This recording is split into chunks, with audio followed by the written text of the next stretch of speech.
ব্যাংকে একটা আস্থার উপরে টাকাটা রেখেছিলাম যে আমরা ভবিষ্যৎ সিকিউরিটির জন্য। তো তারা এখন বিভিন্ন টালভাবনা করছে, বলে যে হেয়ার কাট হবে, আপনারা এত টাকা কাটা যাবে, হ্যাঁ, তার টাকা টাইমও দিচ্ছে না। ইভেন পরিবার এই নিয়ে অনেক সমস্যার মধ্যে আছে। আমার দুইটা বাচ্চা নিয়ে খুব কষ্টের মধ্যে আছি। প্রায় দেউলিয়া হতে বসা 5টি ইসলামী ব্যাংককে একীভূত করার সিদ্ধান্ত গ্রহণ করা হয়েছিল বিগত অন্তর্বর্তীকালীন সরকারের আমলে। গত বছরের সেপ্টেম্বরে বাংলাদেশ ব্যাংক এই একীভূত করার সিদ্ধান্ত অনুমোদন করেছে। এখনও এই প্রক্রিয়া অব্যাহত আছে। নতুন গভর্নর দায়িত্ব নিয়ে জানিয়েছেন, 5টি দুর্বল ব্যাংককে একীভূত করার চলমান প্রক্রিয়া কোনোভাবেই থেমে যাবে না। কিন্তু এই 5টি ব্যাংকে যারা আমানত রেখেছিলেন তাদের কি হবে?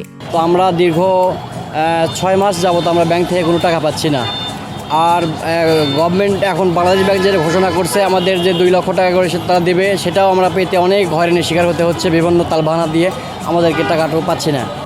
5টি ব্যাংক একীভূত হওয়ার পরেও কেন গ্রাহকরা টাকা তুলতে পারছে না? সারা জীবনের সঞ্চয় ব্যাংকে রেখেও তারা অসহায়। তাদের কান্না কি কেউ শুনতে পায়? আর্থিক খাতে সংস্কারের নামে নিরীহ আমানতকারীদের পথে বসানোর এক অদ্ভুত ও অযৌক্তিক পদক্ষেপ হল 5টি ইসলামী ব্যাংক একীভূত করার সিদ্ধান্ত, যার মাশুল দিতে হচ্ছে 75 লাখ গ্রাহককে। এখানে কয়েকটা লুজিং কনসার্ন, যেগুলো ব্যাংকরাপ্ট হয়ে যাচ্ছিল, দেউলিয়া হয়ে যাচ্ছিল, তারা দেউলিয়া হয়ে গেলে হোল ব্যাংকিং সেক্টরে একটা আতঙ্ক তৈরি হতো, সরকারের সুনাম নষ্ট হয়ে যেত, সরকার ম্যাক্রো ইকোনমিক ট্রাবলে পড়ত। সেই কারণে সরকারের উপায় ছিল না যাতে কিছুতেই এর দেউলিয়া না হয়, আপাতত তাকে কিছু রিলিফ দেওয়া। এটাকে আমরা বলেছি বেইল আউট। আমাদের ফ্যামিলি তো চলতে ভাই, আমরা তোমার হারে আছি ভাই। প্রত্যেকটা লোকের একই অবস্থা।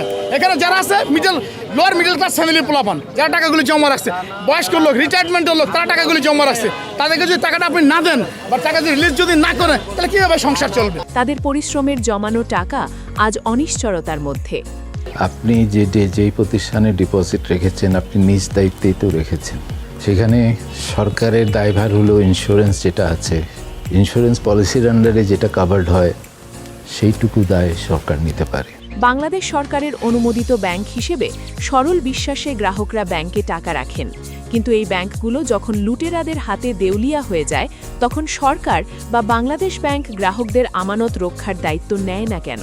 তো সবার চাহিদা মেটানো সক্ষমতা তো এই একীভূত সম্মিলিত ব্যাংকের এখনো গড়ে ওঠে নাই। ব্যাংক খালি করেছে ঋণ খেলাপি লুটেরারা, আর সারা জীবনের পরিশ্রমের গচ্ছিত অর্থ টাকা নিয়ে দুশ্চিন্তায় সাধারণ মানুষ।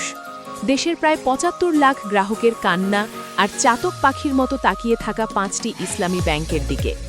আমানত রেখেও আজ তারা নিঃস্ব। একটি নিরীহ আমানতকারী, সে কি জেনে বুঝে রেখেছে ওখানে, নাকি সে একটু বাড়তি সুদের আকাঙ্ক্ষা থেকে ওখানে রেখেছে? যেখানে বাড়তি বাজারের চেয়ে বাড়তি সুদ দেওয়া হয়, সেখানে অবশ্যই তার পিছনে ঝুঁকি থাকে। একদিকে হেয়ার কাট, অন্যদিকে আমানত ফেরত না পাওয়া ও প্রয়োজনীয় টাকা তুলতে না পারা নিয়ে বাড়তি সংকট সামনে এসেছে। এই পর্যন্ত যে কাজটা হয়েছে তাতে যে আপনি সমাধান পাবেন সেটা আশা করাটাও বাস্তবসম্মত না, কারণ এটা তো প্রক্রিয়াধীন। সরকারি বেসরকারি মোট 62টি তফসিলি ব্যাংকের মধ্যে 10টি ইসলামী ব্যাংক, যার মধ্যে একীভূত হওয়া 5টি ইসলামিক ব্যাংকের আমানতকারীদের অর্থ ফেরত ও মুনাফা নিয়ে নতুন করে বাড়তি সংকট সামনে এসেছে। আমার টাকা ব্যাংকে, অবৈধ হেয়ার কাট। সবাইকে যদি কিছু দিতে চান এবং আপনার যথেষ্ট অর্থ না থাকে, তাহলে তো এটা কারো না কারো একটা কাট নিতে হবে। 2 বছর ধরে ভোগান্তিতে থাকা আমানতকারীদের মুনাফা ও অর্থ ফেরতে সিদ্ধান্ত নেয় বাংলাদেশ ব্যাংক। বিদায়ী গভর্নর আহসান এইচ মানসুর 2024-25 অর্থ বছরে সিদ্ধান্ত নেন 4% মুনাফা পাবেন আমানতকারীরা।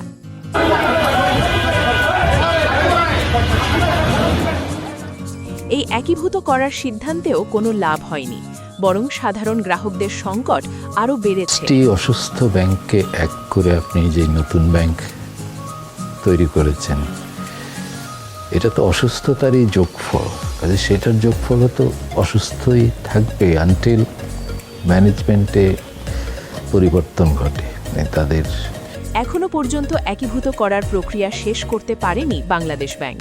ফলে আমানতকারীরা ক্ষতিগ্রস্ত হচ্ছেন, নিজেদের প্রয়োজনে টাকা উত্তোলন করতে পারছেন না।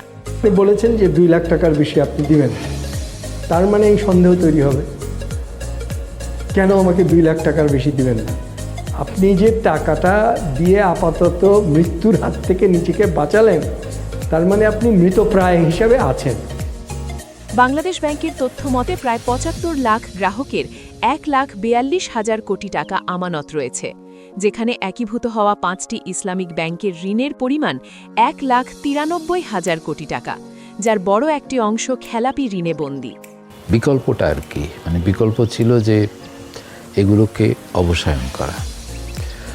অবসায়ন করলে তো ডিপোজিটাররা আরও বিপদে পড়তেন।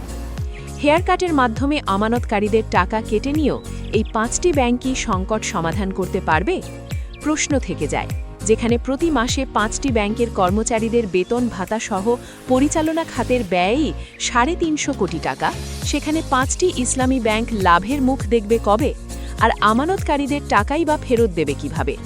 আর এখন তো আরও গ্যারান্টি নাই, কারণ বিনিয়োগ নাই, যুদ্ধ লেগে গেছে, কোনো ব্যবসায়ীরা এখান থেকে আর কোনো ব্যবসায়ী এখান থেকে টাকা ধারও নেবে না। 2026 সালে দাঁড়িয়েও এই 5টি ইসলামী ব্যাংকের আমানতকারীরা আজ রাস্তায়। পরিস্থিতির বিন্দুমাত্র উন্নতি হয়নি। সজ্জাদ হোসেন চট্টগ্রাম থেকে এসেছেন ঢাকায়। বাংলাদেশ ব্যাংকের দেয়াল ঘেঁষে দাঁড়িয়ে থাকা তাকে ভাবাচ্ছে অসুস্থ মায়ের কথা। গচ্ছিত টাকা ফার্স্ট সিকিউরিটি ইসলামী ব্যাংকে রেখে আজ তিনি হতাশার দিন গুনছেন। নির্ঘুম চোখ। ছোট্ট হচ্ছে আমার মায়ের, আমাদের ফ্যামিলি ফান্ড, এই অ্যামাউন্টটা আমরা রাখি ফার্স্ট সিকিউরিটি ব্যাংকে। রাখার পরে আমার মা এখন অলরেডি সিক। জয়পুরহাট থেকে ঢাকার বাণিজ্যিক এলাকা মতিঝিলে নওশিন জাহান। এক্সিম ব্যাংকে রাখা তার আমানত আজ ফেরত পেতে তাকে দিনের পর দিন ছুটতে হচ্ছে বাংলাদেশ ব্যাংকের দরজায়। ব্যস্ত রাস্তা পার হচ্ছেন নারায়ণগঞ্জ থেকে আসা শহীদ, যিনি একীভূত হওয়া ব্যাংকে আমানত রেখেছেন সারা জীবনের কষ্টের টাকা, যা পেতে আজ তাকে দাঁড়াতে হচ্ছে রাস্তায়। পরিবার সন্তান নিয়ে এক অনিশ্চয়তার পথে হাঁটতে থাকা শহীদ আজ মতিঝিলে অন্যান্য আমানতকারীদের সাথে মিলিত হয়েছেন।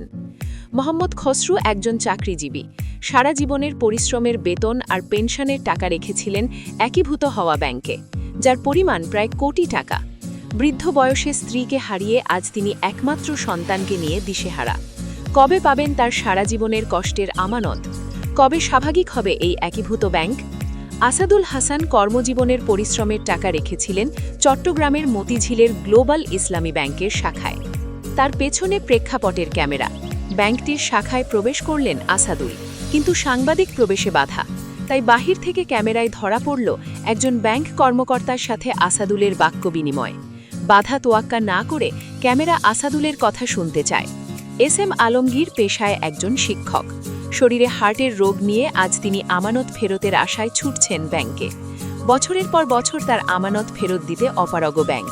ব্যাংকটির ম্যানেজারের কক্ষে বসে আছেন আলমগীর। আসাদুল ও আলমগীরের মতো এমন চিত্র দেশের 5টি একীভূত ইসলামী ব্যাংকের 75 লাখ আমানতকারীর। প্রশ্ন, কবে নিশ্চিত হবে এই আমানতকারীরা? কবে টাকা ফেরত পাবে এই আমানতকারীরা? একীভূতকরণের বিরুদ্ধে 5টি ব্যাংকের উদ্যোক্তারা আদালতে রিট আবেদন করেছে।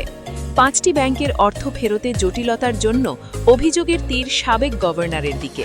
কেন এই অনিশ্চয়তা? এই ঘটনা গোটা ব্যাংকিং ব্যবস্থার ওপর আস্থার সংকট তৈরি করেছে। মানুষ যদি ব্যাংকে টাকা রেখে নিরাপদ বোধ না করে, তাহলে তা অর্থনীতির ওপর নেতিবাচক প্রভাব ফেলবে। 75 লাখ আমানতকারীদের মুখে হাসি ফোটাতে হবে, তাদের কান্না থামাতে হবে। তা না হলে দেশের অর্থনীতি পড়বে এক ভয়াবহ সংকটে।